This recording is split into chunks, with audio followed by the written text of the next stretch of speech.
90年代，甘肃省某县城的中学出了一件大事。这里是著名的回族县，县城并不大，人口主要是回族，也有汉族、蒙古族等其他民族。县城人口不多，只有一所比较大的中学。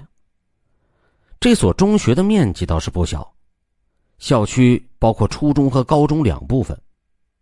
进了校门就是初中和高中教学楼，然后是一个很大的操场，操场尽头是一排民房。民房靠近学校的围墙，远离教学楼，也比较安静。这些民房有很多年的历史，本来是给学校没有房子的老师们居住的。80年代以后，县城经济好转，商品房陆续盖了起来，价格也不贵。教育部门为了改善教师生活，给了不少购房补贴。有家室的老师们陆陆续续都搬了出去，买了自己的房子。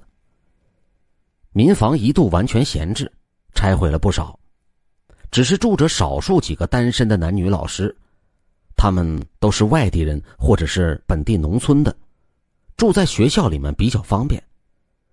到了案发的时候，只有3个年轻老师居住，2男1女。90年代西北一些地区治安比较混乱，抢劫事件也频发。和其他单位一样，中学也是很重视治安的。这里的围墙很高，上面还拉了铁丝网，设置了玻璃碎片，想要翻墙基本不可能。学校平时都有体育老师组成巡逻队，定期在四处巡视。到了晚上8点，最后一批晚自习的高3学生离校，体育老师也离开。此后整个校园里面就只剩下民房有人居住。学校只有一个大门，晚上8点以后就锁上，留下一个能通过单人的小门。小门也是从里面扣起来的，必须敲门让传达室的老汉帮忙开门。总体来说，这所中学是比较安全的。这10年除了偶尔有学生打架以外，没有出过什么事情。然而，一切都被这起案件给打破了。这是一个快要到夏天的季节，天气已经很热。一个周六的晚上8点，最后一批学生也走了，传达室老汉就关上了大铁门。这个铁门有3米多高，上面有尖刺，不可能有人能够翻越。晚上10点，突然学校里面大闹了起来。住校的3个老师，2个男老师知道明天不用上班，当晚相约出去喝酒。唯一的女老师在自己的房子里面看书。大概10多分钟之前，这个40岁还没有结婚的王姓女老师突然听到似乎有女人的叫声。王老师没有多想，隔壁的2个年轻男老师都有女朋友，这也许是情侣之间闹着玩吧。另外，除了他们3个人住校以外，还有2个女孩也住在民房。一个是县教育局马副局长上高3的女儿，一个是校长的外甥女儿。他们家里有关系，住校减少往返的时间，这是特殊的待遇。也许是2个女孩子又吵架了，这也是常有的事情。大概过了有10分钟，突然王老师又听到了一声女人的叫声，这是凄厉的叫声，非常的响，让人毛骨悚然。王老师大吃一惊，忍不住打开门，朝着10多米外的几个房子就看了一看。3个民房的房门紧锁，也没有开灯，看来似乎没人，只有副局长女儿的房间是打开的。难道是她发出的尖叫？胆小的王老师犹豫了有10几分钟，才战战兢兢地走到门口。谁知道王老师突然看到了一行带血的脚印，似乎是刚刚踩出来的。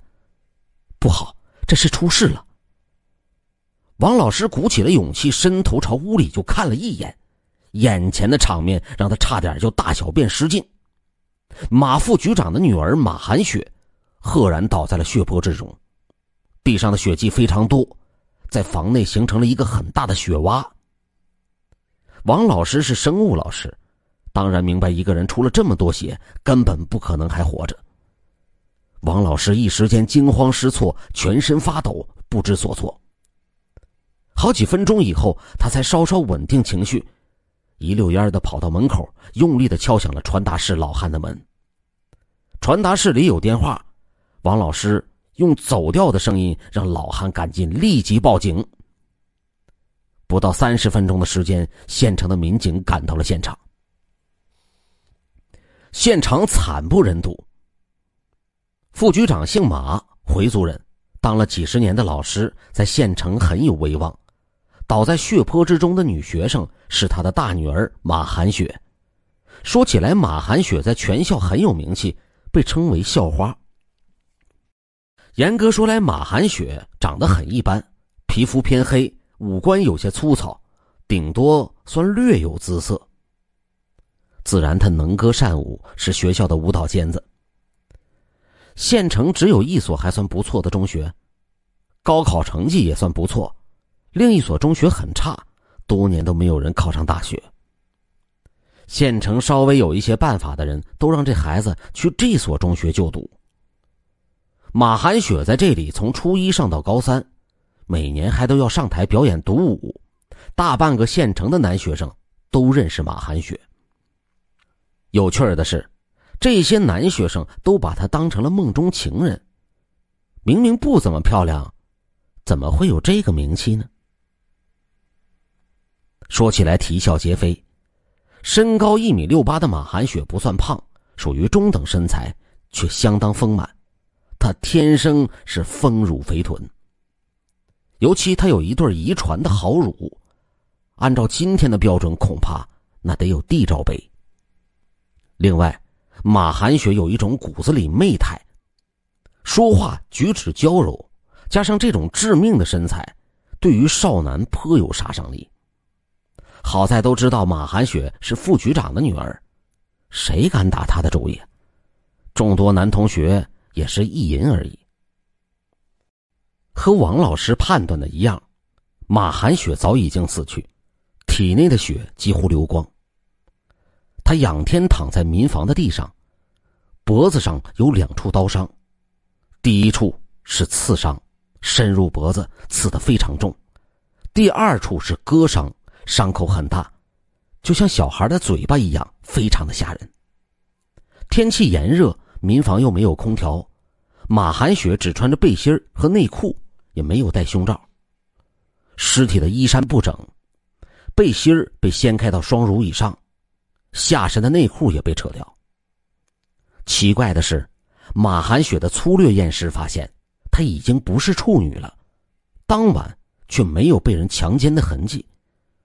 屋内财物有丢失，马寒雪的钱包和现金都没了，同时还发现了一些搏斗的痕迹。看来马寒雪死前曾经和歹徒有过厮打，凶器就是马寒雪自己的水果刀，刀就丢在地上。地上有一行血脚印，鞋印很是奇怪，似乎是女人高跟鞋所留下的鞋印。这间民房并不算大，大约有20几个平方，一个门一扇窗户，里面各种家具都有。女孩子的房间干干净净，非常整洁，可惜现在却变成了可怕的杀人现场。夸张的是，民警还没有勘察完现场，传达室老汉就提供了一个很重要的情况。民警同志，我看到有个人嫌疑很大呀。哦，是什么人？就是最后进出校门的女人。女人？你认识她？我认识她，就是我们住在民房里谢老师的女朋友，叫什么苏小荣，就是我们县城的人。我记得她好像是县城车站的售票员，每天都在那里卖票，个子不高，人长得嘛还挺水灵的。大概晚上9点半吧，她敲门说要进去找谢老师。我说谢老师好像是出去了，但是还是给他开了门。也就15分钟以后，他突然慌慌张张的就跑出来了，敲门要走。当时他脸色非常难看，像是见了鬼一样，非常惊恐。我以为他是和谢老师吵架或者是打架了，也没在意。后来我才知道，马寒雪被人给杀了，最后一个进来的就是苏小荣，那不是他还是谁呀？对了，他穿着一条连衣裙，高跟鞋。大门口这儿光线暗，我还是看到裙子上有红色的东西，那很像是血呀。不会吧？20岁出头的女售票员能去拿刀杀死无冤无仇的女高中生，这不大可能吧？哎呀，民警同志，什么无冤无仇？他们都不是省油的灯。2个人上周刚刚闹过一次，还打起来了。那苏小荣的头发都被马寒雪给扯下来一把呢，我当时就在旁边看热闹。啊，你说说这是怎么回事？这具体的吧，我也不清楚，你们去问问马寒雪他爸爸。民警找到了马副局长，他正处于丧女的极度悲愤之中。民警说，请你节哀吧，要配合我们工作，早点抓住凶手。现在最大的嫌疑人就是苏小荣，听说他和你女儿有仇，上周还打架了，是怎么回事？马副局长说，这事儿啊，让我怎么说呢？现在人都死了，我也没有必要隐瞒什么。我这个大女儿从小做事浮躁不稳重，非常贪玩。我去年被局里选派去省会派驻学习，平时都不在县城。她妈妈是乡下人，没什么文化，根本就管不住她。他妈只要一不留神，她就会带着妹妹跑出去玩。她的成绩也是普普通通，我给她摸过底，也就是考大专的水平。所以半年前我托关系找了校长，让她住在学校里面，封闭式全力突击，争取能考上本科。我跟传达室的老汉也说了，晚上和周末不许放我女儿出去，平时吃饭在食堂，周日让她妈妈送饭到学校。谁知道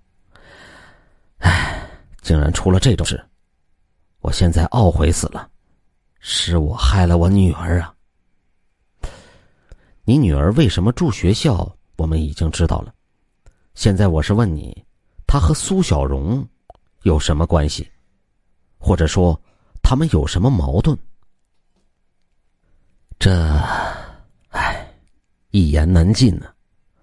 苏小荣的未婚夫谢老师是去年刚刚来中学的新老师，他是省城人，著名师范硕士毕业的高材生，能力很强。去年他班上的学生高考数学成绩都很好，我女儿文科成绩很好，就是数学差。我就让谢老师给他做了几个月的数学辅导，成绩提高很快。谢老师同那个卖票的苏小荣谈恋爱，听说都订婚了。哪知道这个苏小荣疯疯癫癫的，他说谢老师给我女儿单独辅导是有私情。我听说上周他来打我女儿，这开什么国际玩笑嘛？我女儿还是高中生啊。后来2个人打了起来，我女儿个子高，苏小荣个子矮，大家吃了亏呀。那你女儿和谢老师有没有关系呢？这绝对没有，我女儿作风一向正派，你也知道，我们是回族，对女孩管教特别严，绝对不允许她自己谈恋爱的。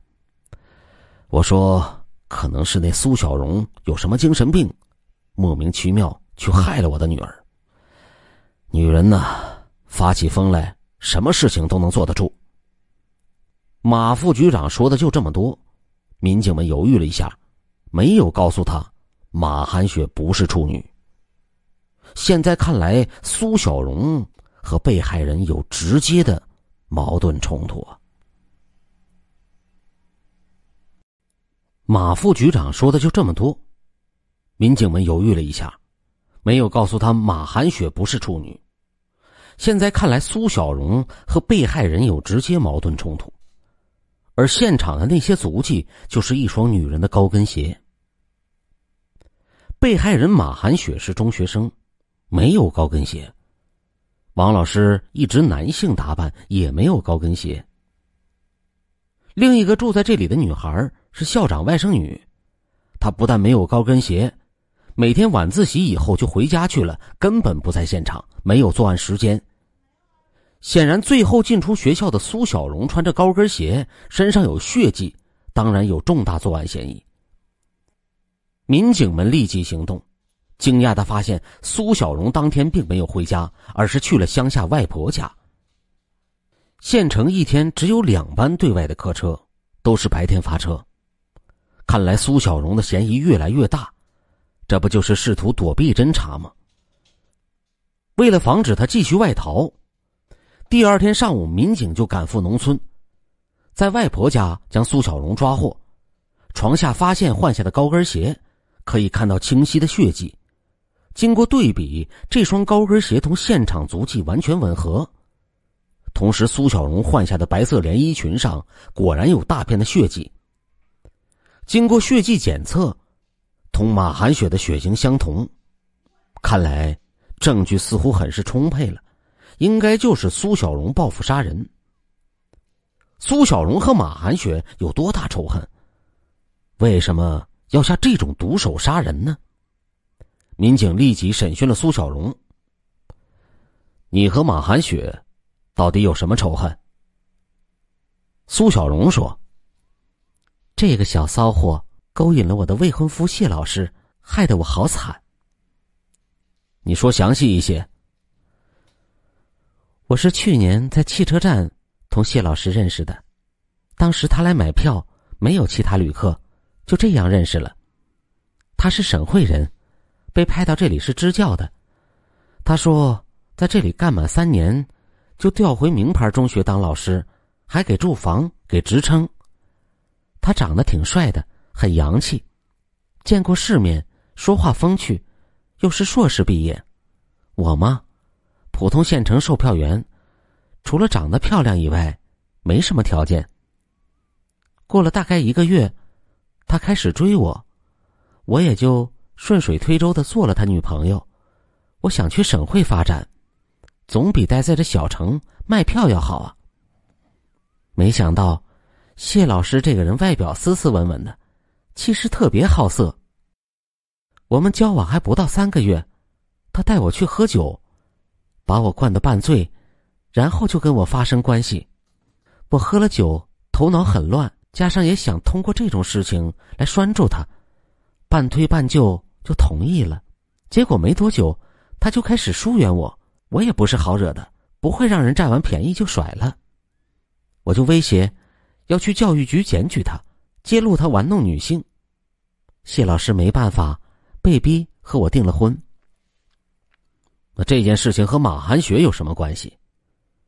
你听我说呀，这次以后我经常去他那里，每次都发生关系。你知道我也是回族，本来住在下面村子，我们村里回族都很保守的，女孩婚前同自己的未婚夫也不能发生关系。现在我和谢老师有了这些事，我就只能同他结婚了。订婚以后，他倒也是满口答应办喜事，只是不断地把日子往后推。后来我发现他和那个叫马寒雪的女学生来往很是密切，有的时候还一起出去吃饭什么的。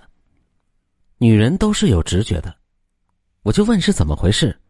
他说马的爸爸是教育局局长，不能得罪，只得给他私人辅导。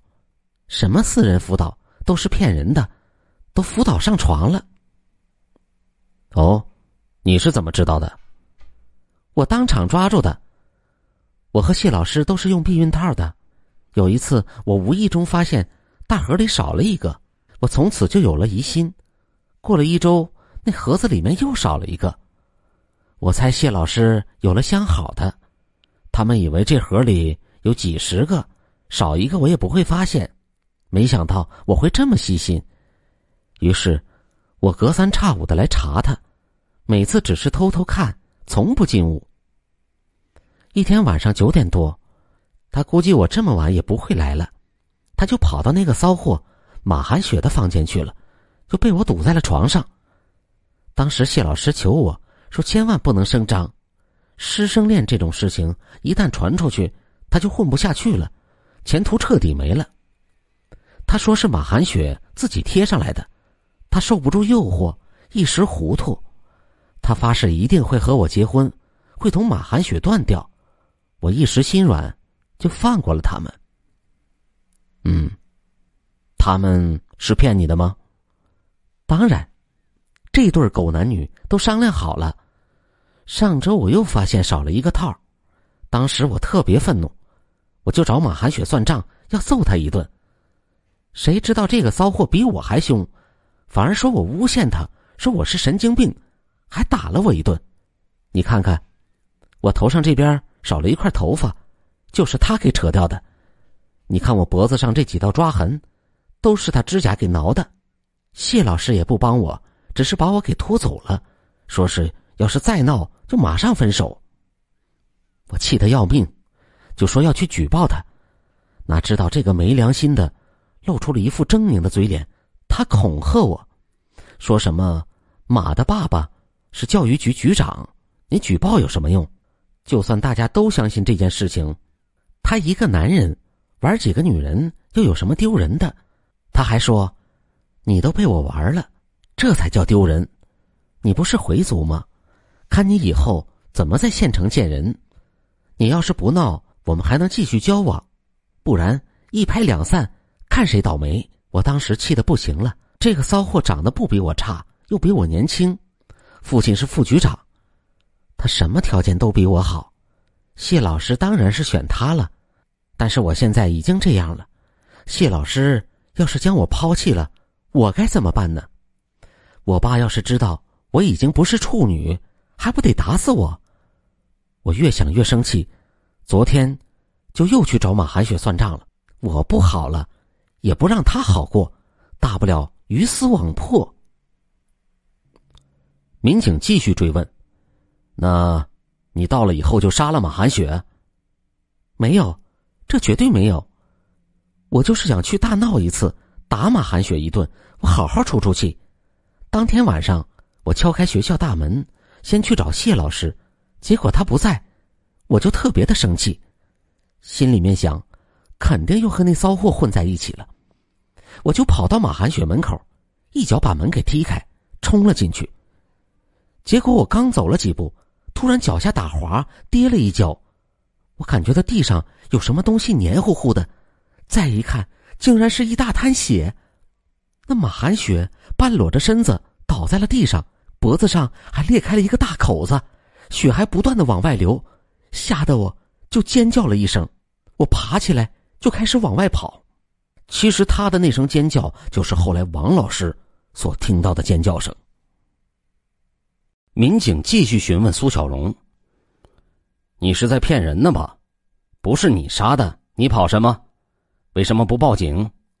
旁边住的王老师看到了死人，马上就报警了。民警同志，我一个女人哪里见过这种故事啊？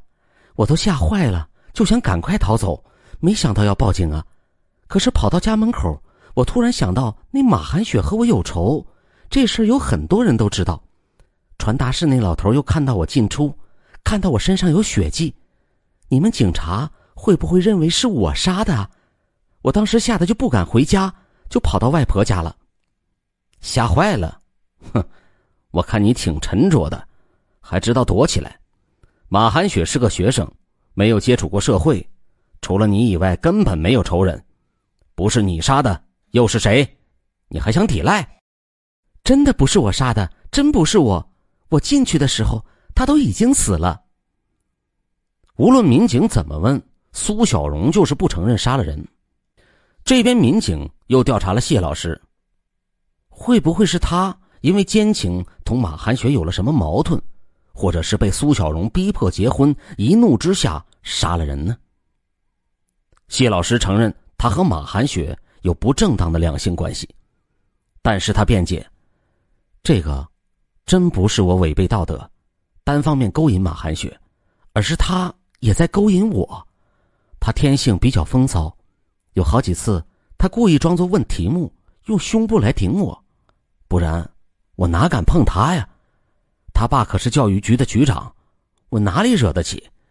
就是有了这些性暗示，我们两个人才勾搭上了，都是你情我愿的事儿。经过调查，马寒雪被杀时，谢老师和朋友在校外喝酒、吃烧烤、看球。第二天凌晨1点回到学校，才发现出事了。谢老师没有作案时间。经过反复分析，民警们认为谢老师没有说谎，他也没有杀马寒雪的理由。谢老师是一个好色贪利的小人，已经做出决定甩掉苏小荣，同条件更好的马寒雪交往。在当天喝酒的时候，他就和他的朋友说过这个决定。这种时候杀马寒雪不符合逻辑，就算杀也应该去杀掉闹事的苏小荣。于是民警又做了大量的调查，发现马寒雪毕竟是个学生，社会关系简单，确实没有其他仇人。根据现场分析，歹徒进屋以后袭击了马寒雪。马寒雪个子比较高，也有力量，同歹徒搏斗起来，后者不能迅速地制服他。此时马寒雪开始呼救，就是王老师听到的那阵女声。歹徒知道隔壁民房可能有人，顿时心慌，决定下了杀手。歹徒拿起桌上的水果刀，先是一刀刺中了马寒雪的脖子，将她刺倒在地上，然后又将马寒雪割喉杀死。期间歹徒将马寒雪的衣服给脱掉，但是现场没有发现强奸的痕迹，现金还有钱包都没有了。那这就不符合逻辑了，更像是伪装成强奸抢劫杀人，掩人耳目。水果刀上没有发现苏小荣的指纹，也有可能他是有备而来，戴着手套。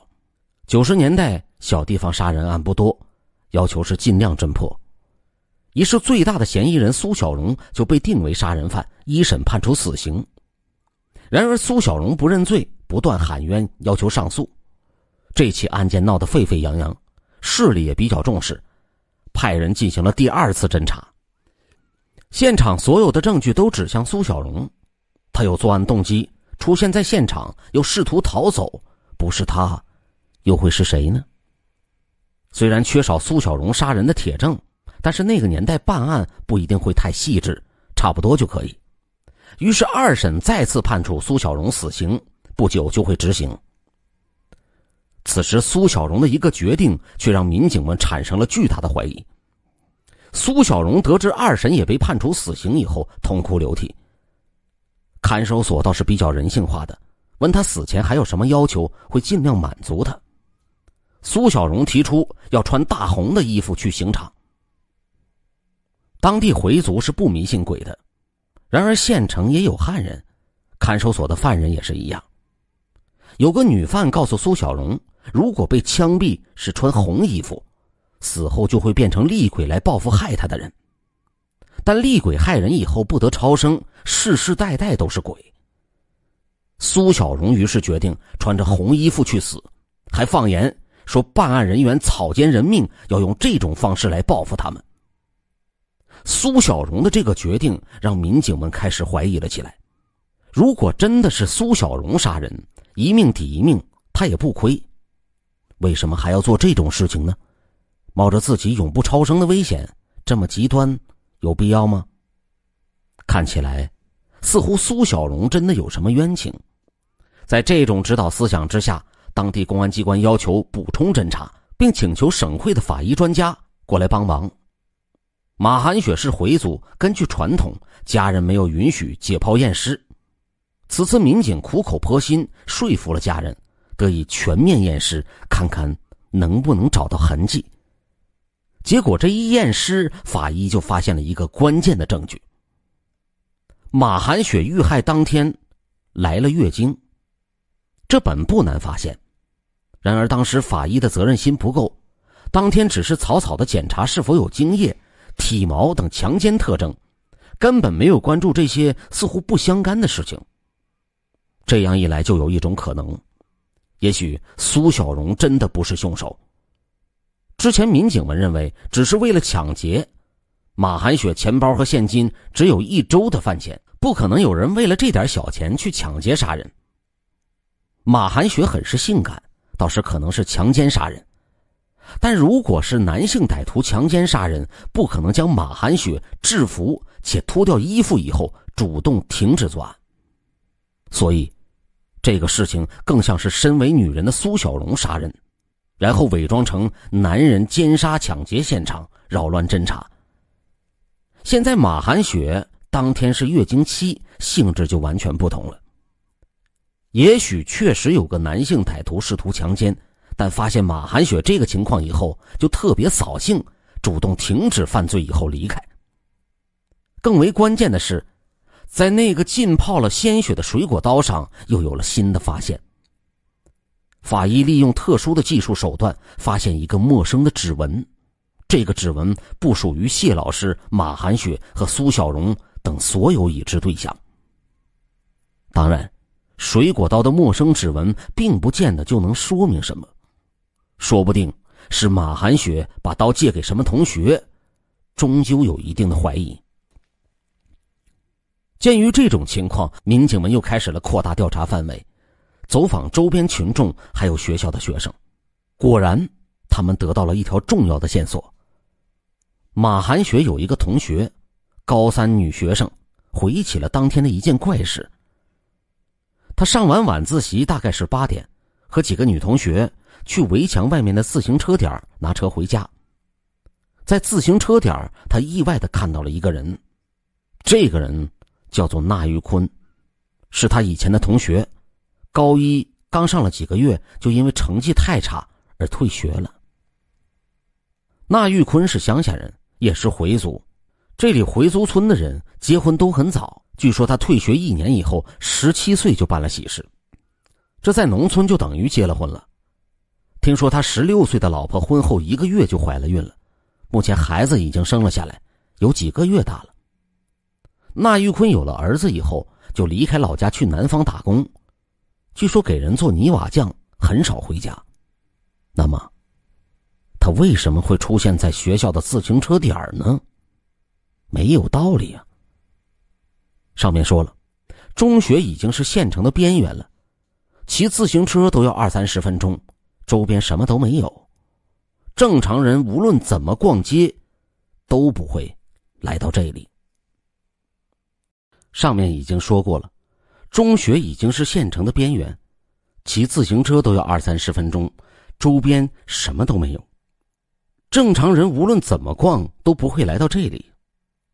女学生又说，整个学校的围墙都很高，也有铁丝网，但自行车点这段有个漏洞，围墙这边有一个臭水渠，将食堂的污水给排出去，所以墙上有一个狗洞大小的洞，常年都有污水。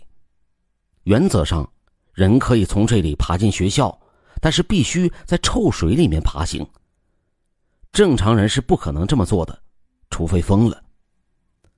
女同学曾经看到纳玉坤在臭水渠附近走来走去，不知道在干什么。当时没有觉得有什么奇怪的，好几天以后，她才突然想起了这件事情。会不会是纳玉坤从这个臭水渠里爬进去的呢？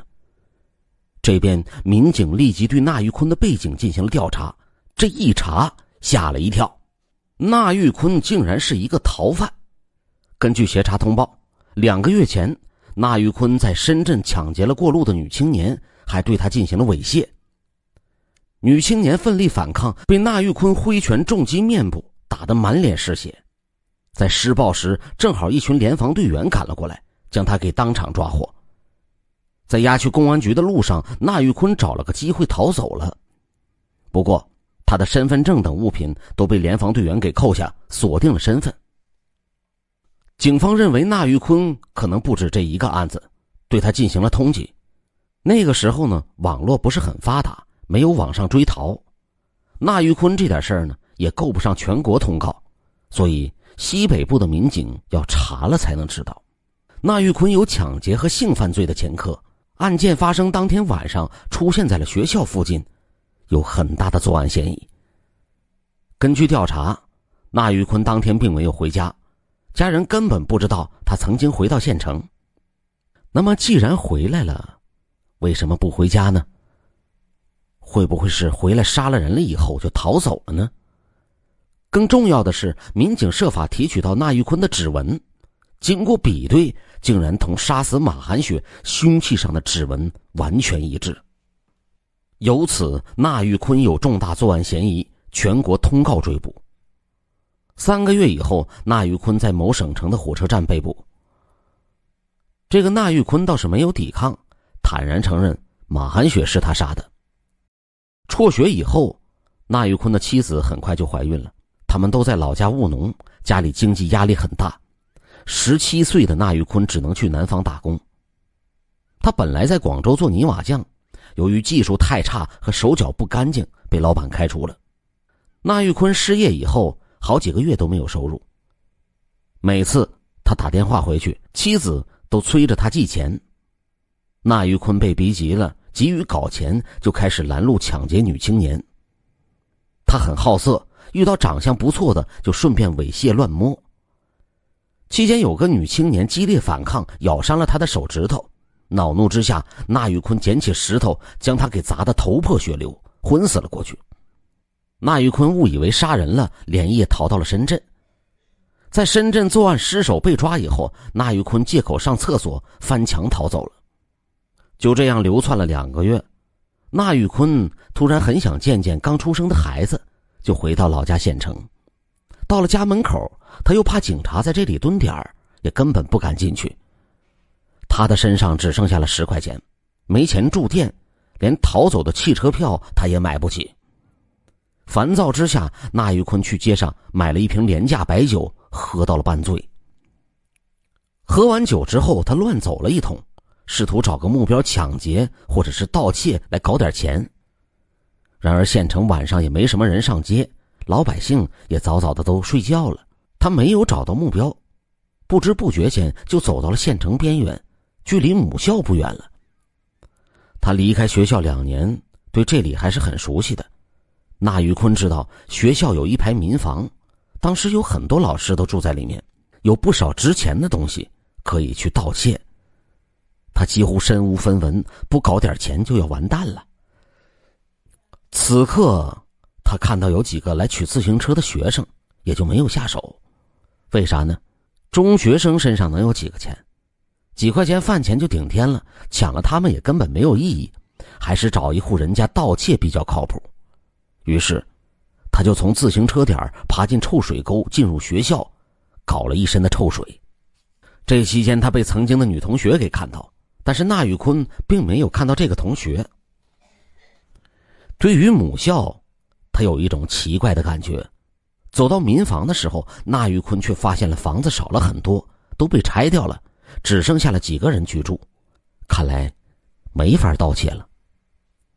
准备离开的时候，他发现一个屋子有光，还有女人哼歌的声音。那玉坤就伸头从窗户张望，发现竟然是马寒雪。马寒雪正躺在床上看书，天气炎热，马寒雪身上只是穿着内裤和背心，样子非常性感。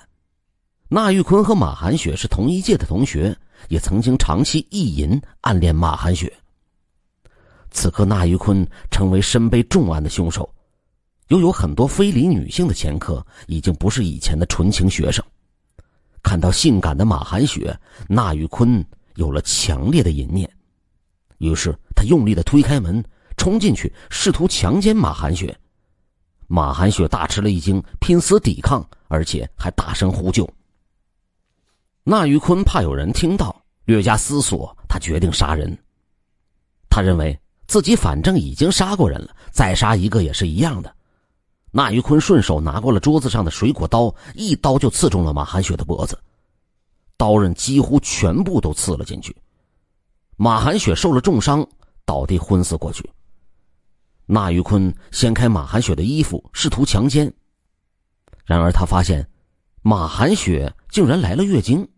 这一下那玉坤性欲全消，恼怒地放弃了强奸。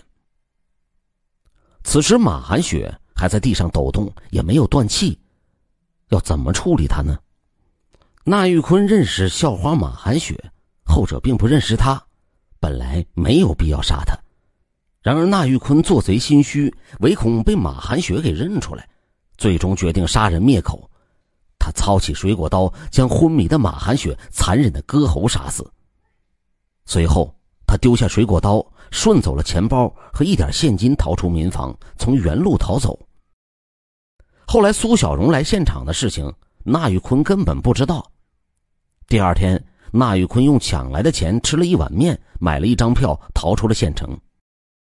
在汽车站，他听到很多乘客说中学有女学生被人给奸杀了。那玉坤非常害怕，此后他再也没有回过家，到处流浪作案，直到被捕。由此抓住了真凶，那玉坤稍后被枪决，苏小荣无罪释放。